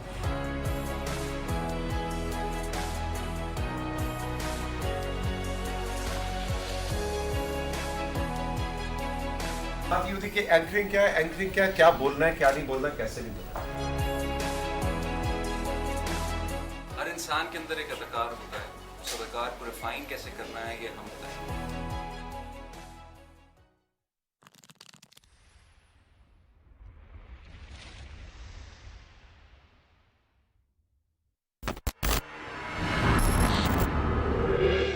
ये लोग इंसानियत से गिरे हुए रजील लोग हैं। हम बहादुर दुश्मनों का सामना करना पसंद करते हैं। मैं हार मानने वालों में से नहीं हूँ। हम हमेशा हर वक्त आपके खिलाफ खड़े होंगे। क्या महल में इस्माइल पाशा पर तशद्दुद किया गया था? जुल्फुल इस्माइल पाशा के लिए हमारा दुख कभी भी हमारे इंसाफ की राह में नहीं आएगा। एक पाशा जिस पर उस्मानी जिंदान में तशद्दुद किया गया, ये खबर सबके लिए आम होगी। ये अब्दुल हमीद हमसे हमेशा एक कदम आगे रहता है। तारीख खुद को दोहराती है। ये एक बेहतरीन मंसूबा है खलील खालिद साहब। छुप कर बातें सुनना चाहते हैं इनकी। हम इस मामले को अच्छी तरह सरंजाम देना चाहते हैं। वो सब उस तजुर्बागाह के साथ जलकर खाकिस्तर हो जाएंगे। जब ये जगह ज़मींबोस हो जाएगी, तुम सब आजाद हो जाओगे। आपने अब तक ऐसा नहीं किया तो अब भी नहीं करेंगे आप? अब हम ये लाजमी करेंगे।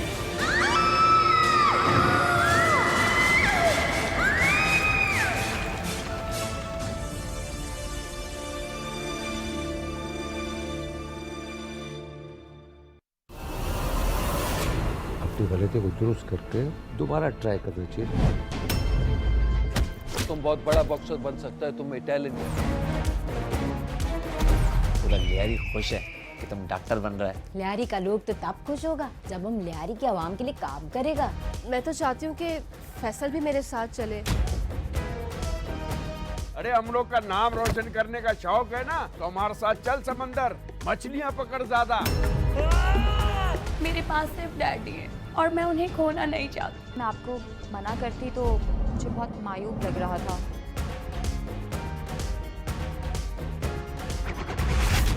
कितनी बार मना किया, नहीं करो ये सब, तुम हमारा बात नहीं मानते है। अरे बॉक्सर, मुझे डर लग रहा होगा। तमत्ता नहीं है, पर अब तेरे को डरना चाहिए।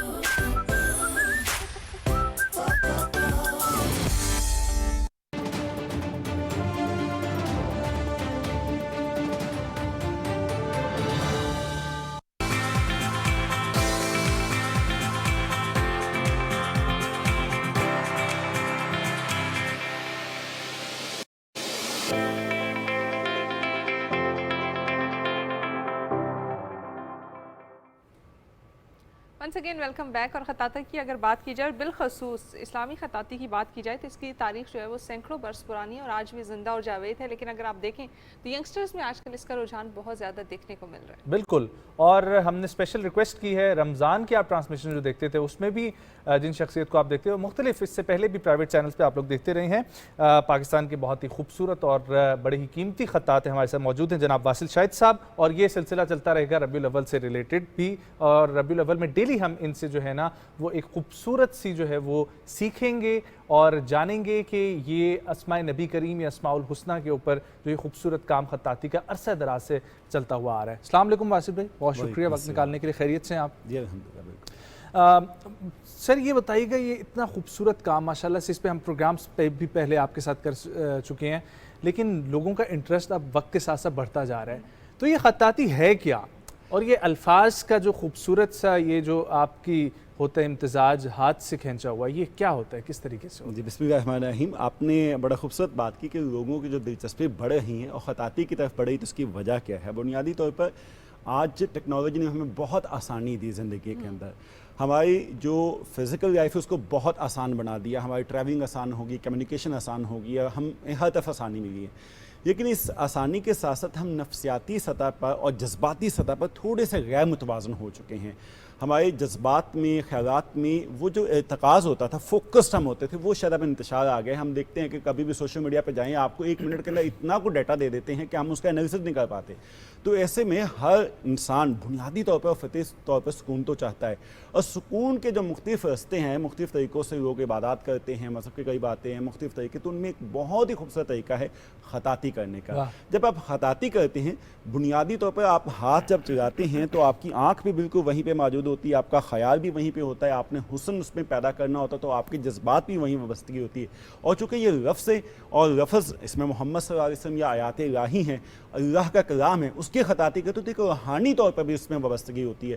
تو پھر آپ کے جذبات, خیالات, احساسات, روحانیت اور آپ کی جو فزیکل توانائی ہے, مادی توانائی, جب یہ سارے اکٹھے ہو جاتے ہیں, ان سب کا ارتکاز ہوتا ہے, فوکس ہو کے جب آپ کام کرتے ہیں نا تو اندر وحدت پیدا ہوتی ہے, سکون پیدا ہوتا ہے. آج کے انسان کی جو سب سے بڑی تلاش ہے سکون, تو خطاطی ہمیں اس اعتبار سے سکون بھی دیتی ہے اور روحانیت. بہت خوب. تو واصل صاحب یہ دو آپ کی خوبصورت سی خطاطی ہیں کیا کیا؟ ایک تو محمد صلی اللہ علیہ وآلہ وسلم یہ لکھا ہوا ہے, اور یہ دوسرا کیا؟ یہ محمد صلی اللہ علیہ وسلم, یہ ورفعنا لک ذکرک, اور اللہ پاک نے چونکہ نبی پاک صلی اللہ علیہ وسلم کا ذکر بلند کیا ہے. تو یہ جو کام ہے کینوس کے اوپر ہے, گولڈ ریلیف کے ساتھ جو کام ہے, کینوس کے اوپر گولڈ ریلیف کے ساتھ کام کرنا زیادہ مشکل ہوتا ہے, ٹیکنیکل زیادہ ہے, سنبھالنا مشکل ہے, سونا چونکہ بہت باریک سا ہوتا ہے, اگر آپ سانس بھی تھوڑا سا زیادہ لیتے تو ٹوٹنا شروع ہو جاتا ہے. تو آپ نے لفظوں کو سنبھالنا ہوتا ہے, کرنا ہوتا ہے.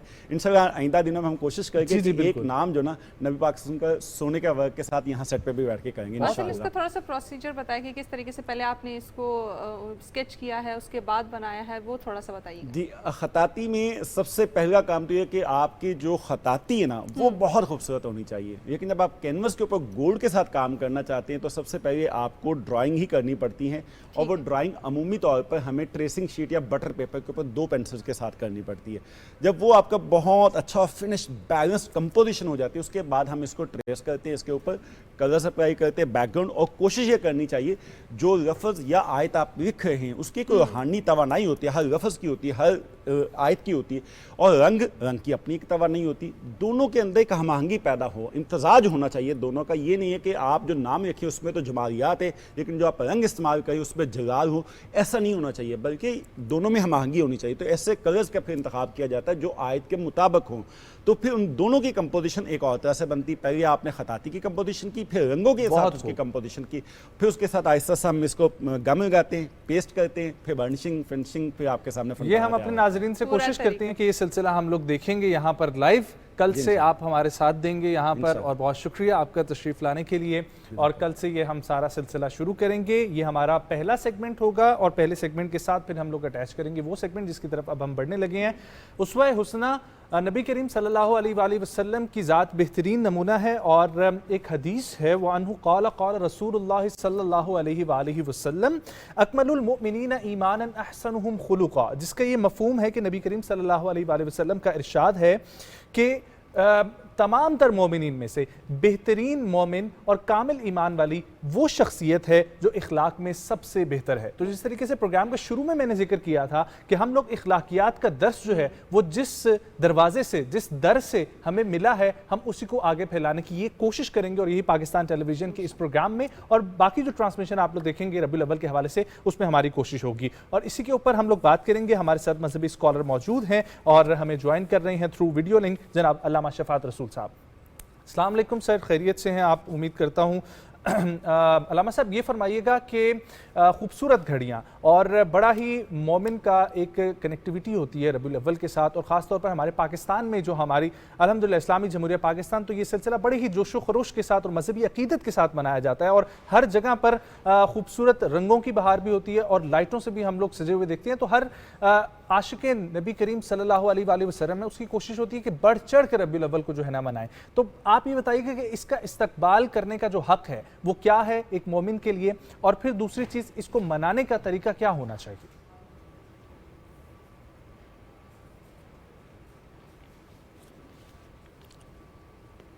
बिस्मिल्लाहिर्रहमानिर्रहीम। रबीउल अव्वल का इस्तकबाल नबी पाक सल्लल्लाहु अलैहि वसल्लम के तज़किरों और आपके चर्चे, आपके फ़ज़ाइल, आपके मनाक़िब, आपके मोजज़ात, आपकी सीरत, आपकी शख्सियत, आपके शमाइल, इनके तज़किरों से होना चाहिए। वैसे तो मोमिन हर वक्त नबी पाक सल्लल्लाहु अलैहि वसल्लम के ज़िक्र में मशगूल रहता है, और रब्बुल आलमीन ने नमाज में अपनी हर इबादत में उसको इस तरीके से तरतीब दिया है कि जहाँ रब की इबादत होती है वहाँ मुस्तफ़ा सल्लल्लाहु अलैहि वसल्लम का ज़िक्र होता है। मसलन आप जब नमाज पढ़ते हैं तो सजदा और रुकू से फ़ारिग़ होने के बाद जब कादा में बैठते हैं, तशहुद पर बैठते हैं, तो उसमें नबी पाक सल्लल्लाहु अलैहि वसल्लम पर आप सलाम पेश करते हैं और आपकी आल पर और आप पर आप दरूद पेश करते हैं। कुरान पाक में रब्बुल आलमीन ने इस बात को बड़ी तफसील से ज़िक्र फरमाया है कि अगर तुम अल्लाह ताला से अपने राब्ते को मज़बूत करना चाहते हो तो उसका वाहिद रास्ता ये है कि तुम मेरे नबी सल्लल्लाहु अलैहि वसल्लम की तरफ पलट आओ। और कुरान पाक में रब्बुल आलमीन ने फरमाया मन युतिइर रसूल फ़क़द अता अल्लाह, कि जिसने मेरे रसूल सल्लल्लाहु अलैहि वसल्लम की इताअत की उसने अल्लाह की इताअत की। गोया रबीउल अव्वल के आगाज़ से ही इस कसरत से दिन और रात, सुबह व शाम मेरे आका सल्लल्लाहु अलैहि वसल्लम की सूरत और सीरत के तज़किरे होने चाहिए, जिससे पता चले कि रबीउल अव्वल शरीफ आ चुका है। मैं आपकी इजाज़त से एक बात करना चाहता हूँ। जो अभी आपने ख़त्ताती दिखाई जिसमें मेरे आका सल्लल्लाहु अलैहि वसल्लम का नाम नामी इसमें गिरामी था और उसके साथ वो आयत थी वरफ़ाना लका ज़िक्रक, इन दोनों में बड़ा इम्तिज़ाज है और आपके इस सवाल की वजाहत भी इसके साथ हो जाएगी। अब लफ्ज़ मोहम्मद सल्लल्लाहु अलैहि वसल्लम आपका नाम है, इसका क्या माना है? इसका माना है अल्लज़ी युहमदु हम्दन बाद हम्दिन, कि मोहम्मद वो होता है जिसकी हर आन, हर लम्हे, हर वक्त जिसकी तारीफ़ की जाए। जब सैयदना अब्दुल मुत्तलिब ने आपका नाम मोहम्मद रखा तो उससे पहले ये नाम किसी का नहीं रखा गया था, क्योंकि नबी सल्लल्लाहु अलैहि वसल्लम की विलादत का महीना है और विलादत के फौरी बाद क्योंकि नाम तजवीज़ किया जाता है, नाम रखा जाता है। तो जब सैयदना अब्दुल मुत्तलिब ने नाम रखा तो लोगों ने कहा कि खुदा जाने ये बच्चा बड़ा हो के क्या बने, तो आपने इसका नाम मोहम्मद रख दिया है। तो सैयदना अब्दुल मुत्तलिब रज़ी अल्लाह ताला अन्हु फरमाते हैं कि मैंने सैयदा आमना के हमल से लेकर विलादत तक मैंने जो कुछ देखा, उस सब कुछ को देखने के बाद मेरा विजदान कहता है कि एक वक्त आएगा कि मेरे इस पोते की तारीफ़ शर्क़ से गरब तक और शुमाल से जुनूब तक, ज़मीन से आसमान तक लोग करने वाले होंगे। और न सिर्फ इंसान होंगे बल्कि फ़रिश्ते भी, हूर व ग़िलमान भी, जिन्नो इंस, यहाँ तक कि हैवानात, चरिंद और परिंद भी मेरे इस पोते की तारीफ़ करने वाले होंगे। जब ऐसी शख्सियत हो तो उस शख्सियत के हवाले से अल्लाह ने फरमाया है वरफ़ाना लका ज़िक्रक, कि जब ऐसी शख्सियत जो हर लिहाज से हुस्न व जमाल का पैकर हो, सीरत व सूरत का हसीन मुजस्मा हो, तो फिर उसका ज़िक्र किसी वक्त रुक नहीं सकता। हर आन उसका ज़िक्र बुलंदी की तरफ माइल होता है। आप 14 सदियों पहले देख लीजिए और आज देखिए मेरे आका सल्लल्लाहु अलैहि वसल्लम का ज़िक्र और तज़करा और चर्चे आए दिन बढ़ते जा रहे हैं। और अल्हम्दुलिल्लाह 1400 साल के मुख्तसर से अरसा में मुसलमानों की तादाद इस वक्त 2.25 अरब के करीब है, और 2.25 अरब इंसानों की तादाद जो मेरे आका सल्लल्लाहु अलैहि वसल्लम का कलमा पढ़ता है, उनसे मोहब्बत करता है, उनसे इश्क करता है, ये इस बात की गमाज़ है कि रब ने जो फरमाया था ये उसकी तफसीर है, वरफ़ाना अला का ज़िक्रक, कि प्यारे नबी सल्लल्लाहु अलैहि वसल्लम हम आपके ज़िक्र को बुलंद करते रहेंगे। अब लफ्ज़ मोहम्मद सल्लल्लाहु अलैहि वसल्लम के साथ एक और चीज़ की भी मैं वजाहत करता जाऊँ जो यकीनन सुनने वालों के लिए ईमान में इजाफ़े का बाइस होगा, कि नबी पाक सल्लल्लाहु अलैहि वसल्लम ने जब दावत तबलीग का काम शुरू किया तो मेरे आका सल्लल्लाहु अलैहि वसल्लम को रब्बुल आलमीन ने फरमाया, मेरे प्यारे हबीब सल्लल्लाहु अलैहि वसल्लम, उदउ इला सबील रब्बिका बिल हिकमति वल मौइज़तिल हसनति वजादिलहुम बिल्लती ही अहसन, कि इनको दावत देनी है अच्छे अंदाज से, मवाइज़ हसना के तरीके से, और अगर कहीं मुनाजरा भी करना पड़ जाए तो वो भी बड़े आसान तरीके से दलाइल पेश कीजिए। नबी पाक सल्लल्लाहु अलैहि वसल्लम ने इस काम को शुरू किया तो कुफ़ार ने आपके ख़िलाफ़ हर तरह की मुहिम शुरू की, एहानत करना, सब शितम करना, यहाँ तक कि जिस्मानी तशद्दुद भी हज़रत सल्लम और आपके सहाबा पर किया शुरू हो गया था। इसी दौरान एक सहाबी मेरे आका सल्लम की बारगाह में आता है और रोते हुए अर्ज़ करता है, या रसूल अल्लाह सल्लल्लाहु अलैहि वसल्लम, इन काफिरों ने तो आपके नाम को बिगाड़ दिया। फरमाया, क्या, कैसे नाम मेरा बिगाड़ा है?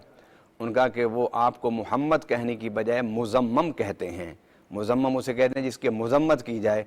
तो मेरे आका सल्लल्लाहु अलैहि वसल्लम मुस्कुराए और मुस्कुरा के फरमाया, वो किसी और मुज़म्मम की बात करते होंगे, व इन्नमा अना मुहम्मदुन, मैं कल भी मोहम्मद था, आज भी मोहम्मद हूँ और क़यामत तक मैं मोहम्मद हूँगा।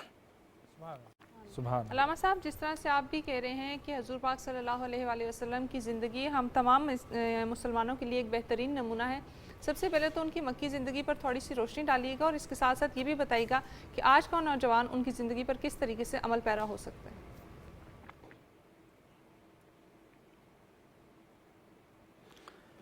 मेरे आका सल्लल्लाहु अलैहि वसल्लम कि अगर आप ज़िंदगी को अदवार पर तकसीम करना चाहें तो बिल इख्तिसार मैं इस पर रोशनी डाल देता हूँ, फिर आपके सवाल की तरफ आता हूँ। नबी पाक सल्लम की पहला दौर कबल अज़ नबूवत है, यानी 40 साला दौर है, वो आपका मक्का में था, उसमें आपने ऐलान नबूवत नहीं फरमाया था। दूसरा दौर आपका मक्का में ही होता है, जिसको ऐलान नबूवत के बाद हम कहते हैं, वो 13 साल पर मुहीत है। फिर उसके बाद मेरे आका सल्लल्लाहु अलैहि वसल्लम ने अल्लाह के हुक्म पर हिजरत फरमाई और मदीना तैयबा तशरीफ़ ले गए। ये 11 साल यानी 10 साल पूरे हो चुके थे, 11वां साल शुरू था। ये आपका दौर मदनी दौर कहलाता है। और मैं एक ईमान अफरोज़ बात आपसे करना चाहता हूँ। वैसे तो मेरे आका सल्लल्लाहु अलैहि वसल्लम की हवाले से हर बात बड़ी ईमान अफरोज़ होती है, लेकिन इस बात को आप सुनेंगे तो आपका ईमान वज्द करेगा। आप कुरान पाक पर नज़र डालिए, कुरान पाक में भी 2 ही दौर आते हैं। कुछ सूरतें वो हैं जिनको मदनी कहते हैं, कुछ सूरतें वो हैं जिनको मक्की कहते हैं। तो इश्क वालों ने पूछा मेरे आका सल्लल्लाहु अलैहि वसल्लम से, हजूर कुरान तो आसमान से उतरा, तो ये फिर मक्की और मदनी कैसे हुआ? तो इसका जवाब सैयदना जिब्राईल अलैहिस्सलाम देते हैं। वो फरमाते हैं, जब मैं अल्लाह का पैगाम लेके सिदरा पर खड़े होकर देखता था कि हजूर कहाँ पर हैं, हजूर अगर मक्का में होते मैं मक्का ले जाता, हजूर मदीना में होते तो रब का पैगाम मदीना ले जाता। तो रब ने कहा, जिब्राईल जो पैगाम धरती मक्का में नाजिल किया उसका नाम, उस मेरे कुरान का नाम मक्की रख दो, और जो कुरान मदीना में उतरा उसका नाम मदनी रख दो। नबी पाक सल्लल्लाहु अलैहि वसल्लम के इजमालन 2 ही दौर है, मक्की और मदनी। और मक्की दौर में जो 40 साल पहला दौर था, वो दौर नबी पाक सल्लल्लाहु अलैहि वसल्लम का आपकी नबूवत की सदाकत का दौर था, आपके नबूवत की सदाकत की दलील का दौर था। जब मेरे आका सल्लल्लाहु अलैहि वसल्लम ने ऐलान नबूवत फरमाया तो उन्होंने पूछा कि आपके पास क्या दलील है कि आप सच्चे नबी हैं, आपके पास कौन सा बुरहान है कि हम आपको सच्चा रसूल मान लें? तो कुरान ने उसका जवाब दिया, फरमाया, फ़क़द लबिस्तु फ़ीकुम उमरम मिन क़ब्लिही अफ़ला ताक़िलून, क्या तुमने मेरी 40 साल ज़िंदगी को नहीं देखा कि मैंने किस तरह ज़िंदगी गुजारी है?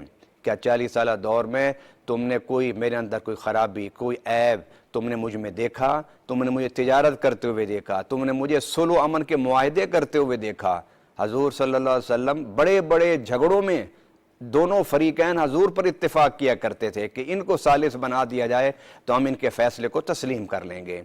आपने मुझे तिजारत करते हुए देखा, आप लोगों ने मुझे अमन और सुलह के मुआहदे करते हुए देखा, तुमने मुझे शादी करके ज़िंदगी गुजारते हुए देखा, मुझे बैसियत खावंद के देखा, मुझे बैसियत बेटे के देखा, मुझे बैसियत बाप के देखा, मुझे बैसियत ताजिर के देखा, हर पहलू से तुमने देखा। क्या कभी मेरी ज़िंदगी में कहीं तुमने झूठ भी पाया? आपने कहा कि नौजवानों के लिए किस तरह नबी वसल्लम का उसवा हसना किस तरह रहनुमाई का बाइस बन सकता है। वैसे तो मेरे आका सल्लल्लाहु अलैहि वसल्लम की वो शख्सियत है कि आपकी शख्सियत का हर पहलू जो है वो एक चमकता हुआ सूरज है, एक चमकता हुआ चाँद है। आपकी सीरत के तमाम पहलू चमकते हुए सितारे हैं। मगर आज के इस दौर में मैं नौजवानों के सामने ये पहलू रखना चाहता हूँ, अगर वो इस पहलू को अपना लें तो वो दुनिया में भी और आखिरत में भी सुरखरू हो जाएंगे। और वो क्या कि मेरे आका सल्लल्लाहु अलैहि वसल्लम ने फरमाया, बताओ तुमने मुझे कभी झूठ बोलते हुए देखा? अगर तुमने मुझे ज़िंदगी में कहीं एक बार भी झूठ बोलते हुए देखा है तो मैं दावा नबूवत अपना वापस ले लूँगा। अल्हम्दुलिल्लाह किसी में ये जुर्रत नहीं थी कि वो खड़ा होकर कह सकता, हाँ आपने फ़लाँ मुआहदा किया था, उसमें खुदा न खास्ता कमी बेशी हुई, आपने फ़लाँ मकाम पर फ़लाँ बात की थी, वो ठीक नहीं थी, नाउज़ुबिल्लाह। किसी में जुर्रत नहीं थी, सब के सर झुक गए। ये सर झुकने का मतलब ये था कि आप सच कह रहे हैं कि हमने 40 साल ज़िंदगी में खलवत व जलवत में, सफ़र व हज़र में, सुबह और शाम में, दिन और रात में हमने कभी आपकी चमकती हुई सीरत पर झूठ का काला धब्बा नहीं देखा। मैं नौजवानों को ये पैगाम देना चाहता हूँ कि झूठ में कभी भी कामयाबी नहीं है। लोग कहते हैं जी फलां बंदा बड़ा झूठ बोलता है, वो बड़ा कामयाब है। ये आर्जी कामयाबियाँ होती हैं। सच्चाई का रास्ता इख्तियार करो। मेरे आका सल्लल्लाहु अलैहि वसल्लम ने पूरी ज़िंदगी सच्चाई की दावत दी है। मेरे आका सल्लल्लाहु अलैहि वसल्लम ने पूरी ज़िंदगी सदाकत की दावत दी है। मेरे आका सल्लल्लाहु अलैहि वसल्लम का जो नाम ऐलान नबूवत से पहले मशहूर था, उसको गौर कर लो, वो था सादिकुल अमीन, कि ये सादिक भी हैं, अमीन भी हैं। ऐलान नबूवत के बाद कुफार आपकी जान के दर पे थे, आपकी जान के दुश्मन थे, आपके सहाबा के दुश्मन थे, अंगारों पर लिटा देते थे, गलियों में घसीटते थे। लेकिन जब अमानत रखने की बारी आती तो वो मेरे आका के पास जाते थे, कहते थे कि ठीक है तुम हमारे दुश्मन, हम तुम्हारे दुश्मन, लेकिन हमें यकीन है इस बात का कि तुम हमारी अमानतों के सही अमीन तुम हो। मैं अपने नौजवानों को ये पैगाम देना चाहता हूँ, मैं अपने नौजवानों को ये पैगाम देना चाहता हूँ कि सच्चे नबी के सच्चे उम्मती बनने का एक ही रास्ता है कि वो ये है कि सच्चाई इख्तियार करो, सच्चाई इख्तियार करो, सच्चा रास्ता इख्तियार करो। आज लोग मुझसे पूछते हैं पाकिस्तान में और बैरून पाकिस्तान कि हम अपने माशरे को किस तरह दुरुस्त करें। लोग बड़ी बड़ी तजावीज़ देते हैं। मैं एक मुख्तसर तजवीज़ आज के इस रबीउल अव्वल के मुक़द्दस प्रोग्राम के हवाले से और आपके तवस्सुस से पूरी कौम मुसलमान को और पूरी इंसानियत को बिलउमूम ये पैगाम देना चाहता हूँ, अगर हमारे घरों में सच्चाई आ जाए तो हमारी नस्लें ठीक हो जाएंगी। इसलिए कि बच्चा पैदा होने के बाद बाप और माँ की गोद में पलता है, 4-5 साल के बाद वो स्कूल जाता है, 4-5 साल में आप उसकी तरबियत कर चुके होते हैं। इसलिए आप सच बोलिए ताकि हमारी वो नस्ल जो आपकी आगोश में तरबियत पा रही है उन्हें भी सच बोलने की आदत पड़ जाए। बिल्कुल दुरुस्त फरमाया अल्लामा साहब आपने, जिस तरीके से खूबसूरत तरीके से रबीउल अव्वल का भी हमने ये नशरियात का आगाज़ किया है। ये सिलसिला चलता रहेगा 12 रबीउल अव्वल तक। और नबी करीम सल्लल्लाहु अलैहि वसल्लम की ज़ात और उसवा हुस्ना पर जितनी गुफ्तगू की जाए वो कम है। और ये सिलसिला जिस तरीके से मैंने बताया कि सुबह पाकिस्तान से शुरू होगा और थ्रू आउट जो है वो चलता रहेगा। नाते रसूल मकबूल सल्लल्लाहु अलैहि वसल्लम के लिए हमारे साथ शामिल हो रहे हैं सैयद ज़ीशान बुखारी। उनकी जानिब बढ़ते हैं और खूबसूरत सी नाते करीम सल्लल्लाहु अलैहि वसल्लम सुनते हैं। जी ज़ीशान भाई। सल्लल्लाहु अलैहि वसल्लम, सल्लल्लाहु अलैहि वसल्लम, सल्लल्लाहु अलैहि वसल्लम, सल्लल्लाहु अलैहि वसल्लम। ہوا جلوگر آفتاب رسالت زمیں جگمگائی